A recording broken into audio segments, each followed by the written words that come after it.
স্বামী বিবেকানন্দ ছিলেন বীর সন্ন্যাসী, যার প্রতিটি শব্দে আগুনের তেজ লুকিয়েছিল। তিনি বিশ্বাস করতেন যে মানুষের ভেতরেই সব শক্তি বিদ্যমান, শুধু তাকে জাগিয়ে তোলা প্রয়োজন। আপনি যদি জীবনের যুদ্ধে ক্লান্ত হয়ে পড়েন, তবে প্রেরণার গল্পকথা হিসেবে স্বামীজির এই ৮টি বাণী আপনাকে আবার নতুন করে পথ চলতে শেখাবে। স্বামীজির প্রথম বাণী হল, নিজেকে দুর্বল মনে করাই হল সবথেকে বড় পাপ।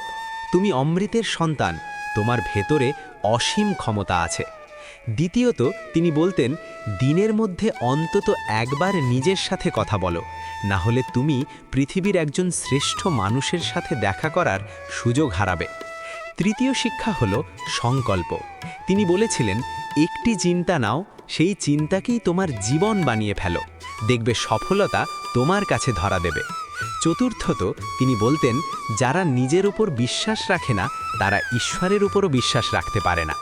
পঞ্চমত, বিবেকানন্দের শিক্ষা হল নির্ভীকতা। তিনি বলতেন, ভয়ের সামনে দাঁড়াও, দেখবে ভয় পালিয়ে গেছে। ষষ্ঠ বাণী হল সেবা। মানুষের সেবা করাই হল ঈশ্বরের সেবা করার শ্রেষ্ঠ উপায়। সপ্তম বাণীটি হল সাফল্য নিয়ে। স্বামীজি বলতেন, যদি তুমি 1000 বারও ব্যর্থ হও, তবু আর একবার চেষ্টা করো। আর অষ্টম শিক্ষা হল একাগ্রতা।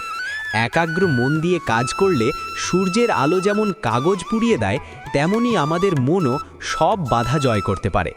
বিবেকানন্দের এই দর্শন আমাদের মেরুদণ্ডকে শক্ত করে এবং আমাদের মনে এক নতুন আত্মবিশ্বাসের জোয়ার আনে, যা আমাদের শ্রেষ্ঠত্বের পথে এগিয়ে নিয়ে যায়।